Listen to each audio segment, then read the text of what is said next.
Every so often, an archaeological discovery is made that fundamentally challenges our timeline of human history.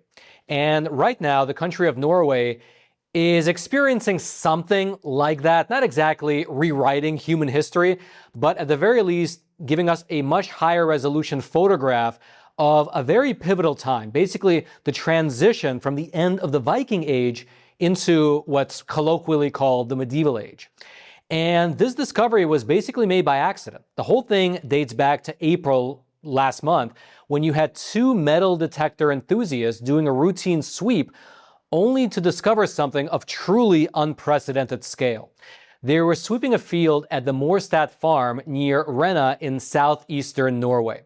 That was when they uncovered 19 silver coins, which is already amazing. I mean, if I discovered 19 silver Viking Age coins, I would be thrilled with myself. They were thrilled as well, and assuming that this find of theirs could be quite historically important, they put down their tools and they contacted the local government. Archaeological teams from Norway's Museum of Cultural History arrived on site, and the scale of this finding of theirs just wound up getting bigger and bigger and bigger. The 19 coins that they initially discovered soon became hundreds, and then soon it became thousands. The discovery team soon brought in heavy machinery to start peeling back layers of dense topsoil, and as of right now, they're still working on the site, but as of last week, the treasure tally has skyrocketed to 4,772 silver coins.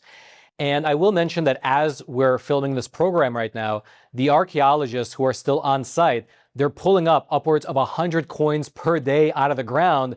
And to put that into perspective, this Morstad hoard, as it's being called because it was found in the Morstad farm, it's larger than Norway's next 4 largest Viking coin hoards combined. And it is the most significant finding of its kind since the year 1950, when they pulled up the last significant hoard. And the researchers on site, they're not only stunned by the size of the hoard, but also the pristine condition that the silver is in, which is just the result of lucky nature. The soil at Morstad Farm contains no stones, and so the coins, they've been basically shielded from the crushing friction for hundreds of years. And they're in fact so well preserved that the profiles of the medieval kings are still sharply defined on them. They're probably the best coins of their kind, and to find them in such large quantity is amazing. All right, just to pause here for a super quick moment. If you've watched our program, Facts Matter, then you know that we focus on one thing, which is the facts. Not speculation, not narratives, just what the data shows. And right now, the data globally is pointing in a direction people should really be paying attention to, which is the fact that global conflicts are fueling market uncertainty. That's why I believe in owning something real, something physical, something that the government can't just inflate away, which is physical gold and physical silver from today's sponsor, which is American Hartford Gold, the company that I trust and who I've been personally buying from for many years now. These are tangible assets. They're not tied to policy decisions or shifting narratives. Gold has held its value for thousands of years through inflation, currency changes, the rise and fall of empires, as well as general global instability.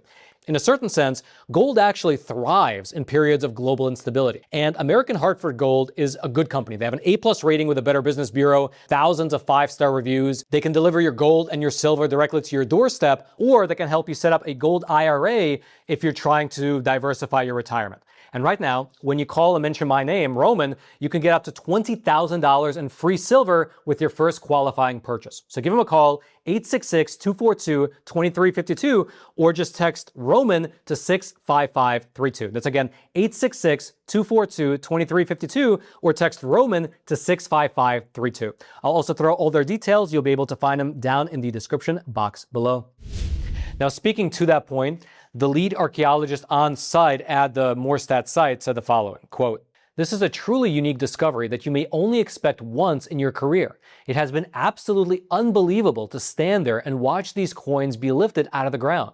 And to see the quality of the coins. They are so beautiful. They have been preserved so well that they almost look newly minted."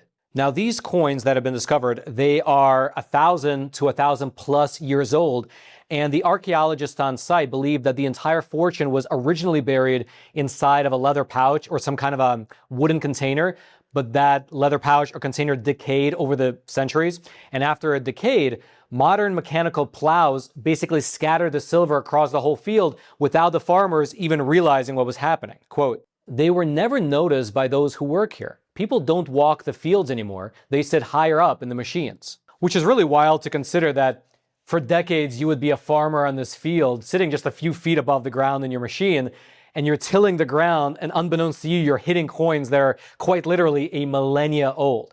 And then in terms of why these coins were buried there in the first place, the archaeologists say that it was likely buried for the very same reason that you bury your coins in your backyard, to save them for a rainy day. Quote, "One interpretation sees Viking Age hoards as practical savings, wealth hidden for safekeeping during uncertain times. Another theory suggests that some hoards may have had ritual or religious significance, functioning as offerings or goods intended for the afterlife." Now, aside from the sheer monetary value of finding nearly 5,000 silver coins, which for your reference, depending on the size of the coins, it didn't say the weight of the coins, but and the silver content of each coin, which I would imagine is probably 100%, that hoard, the melt value of it will run anywhere between $100,000 to, let's say, $400,000 in value. So it's not astronomical, but the true value of this hoard is the story behind it and what it reveals to us about the later stage of the Viking Age. Quote, "Researchers believe the hoard may provide important new evidence about Norway's role in long-distance trade during the late Viking Age. Over 95% of the coins in this hoard come from kingdoms in what is now England and Germany.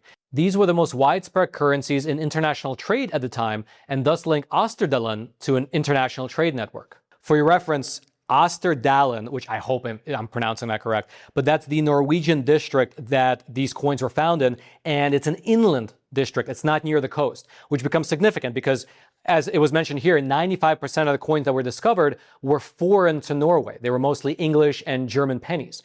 And the significance of these coins being found in the more inland area of the country, it suggests that the iron smelting industry there was fairly lucrative around the year 1000 AD. Quote, "This may be the key to Osterdalen's international trade network. We have long known that there was extensive iron production and export of iron to countries further south. But until now, we have not known what value came back in return for this trade. This hoard is a testimony to payment on a large scale. This smells like money. The coins are not clipped or damaged in any way.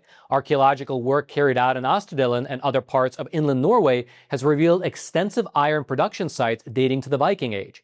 Researchers now believe the region was producing iron on an industrial scale, creating a substantial surplus for export. The Morstad hoard provides a striking picture of the wealth that iron production created." Now, according to the archaeologists, the sheer scale of this hoard, it suggests that it wasn't just the personal stash of one wealthy individual, but it was actually something much more sophisticated. At the time, the city of Rena was a massive industrial center for bog iron production, and they were exporting these resources across Norway, but also across all of Europe.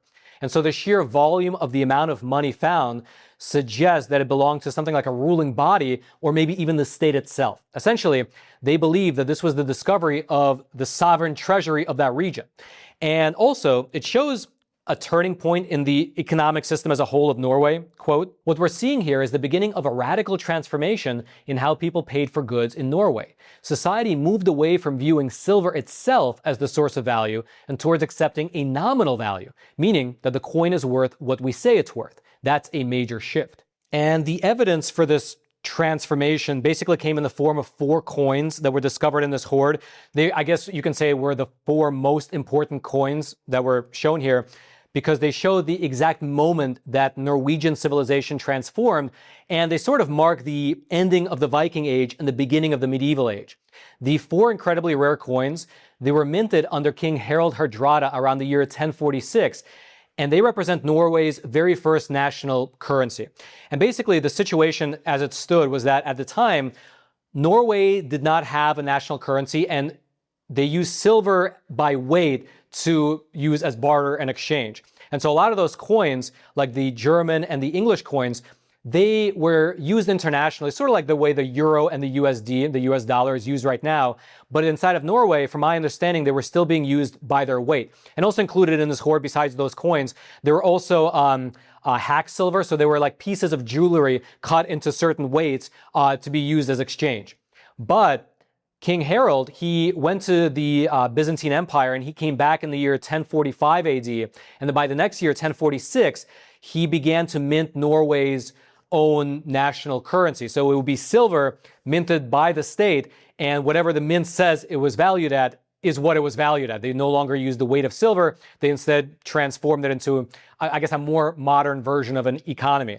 And the beauty of this hoard is because it was buried in the year 1050, it came just as that shift was happening. So it's almost like a perfect photograph of the shift happening, where something like 95% of the coins are still these German and English coins and the hack silver, but 4 of these coins are these King Harold minted new silver coins. So it basically is a perfect snapshot of the system as it was, where you still have 95% of these old coins, but the new coins are beginning to enter into circulation, and eventually the whole country move in that direction. And this was really the beginning of Norway's rise to become one of the wealthiest countries in the world, which 1,000 years later, they still are. Norway is number 8 in terms of GDP per capita. So this hoard is just an amazing snapshot of the time period. And from I guess a coin hoard perspective, you literally couldn't get a better snapshot, where it's like, it's a snapshot where one system transitions to the other, and you get the perfect balance of the new coins and the old coins, and it's beautiful. The other part of it is the fact that it was found inland. It sort of shows the dynamics, because the iron was smelted inland, but then it was moved down to the shore, and at the ports they were exported to the other countries and regions. And so it sort of shows how the money was circulating within the country as well. So it really is a fascinating find. And in terms of the next steps, the excavation site itself, it remains locked down, as you would imagine. Security has been increased around the site to keep the treasure trove safe from any entrepreneurial individuals. And most of the coins themselves, though, they have already been collected and sent to the Museum of Cultural History in Oslo, which is Norway's capital. And then in terms of the practical next steps, quote, each coin will now undergo a lengthy process of identification, conservation, photography, and cataloging. Researchers will record where each coin was minted, under which ruler it was issued, and when it entered circulation. Every coin will also be entered into the museum's digital database and linked to its precise find location. And then in terms of the treasure hunters who found the initial 19 coins, the enthusiasts who were using the metal detectors, they will not be getting rich from this. Norway has a cultural heritage law on the books, which says that any archaeological findings that predate the year 1537 automatically belong to the state. And so I guess those 2 treasure hunters can get the fame associated with the discovery, but none of the monetary benefits. And so there you have it. A phenomenal find, probably the best in at least the last 100 years, and a perfect snapshot of the transition between the Viking Age towards the medieval age. If you'd like to read more about this finding, and if you'd like to take a look at the picture of the coins themselves, I'll throw some resources down into the description box below this video for you to peruse at your own leisure. And then I'll also smash those like and subscribe buttons so this video can reach ever more people via the YouTube algorithm, if the algorithm is so nice enough to share it out. And then until next time, I'm your host, Roman from the Epic Times. Stay informed, and most importantly, stay free.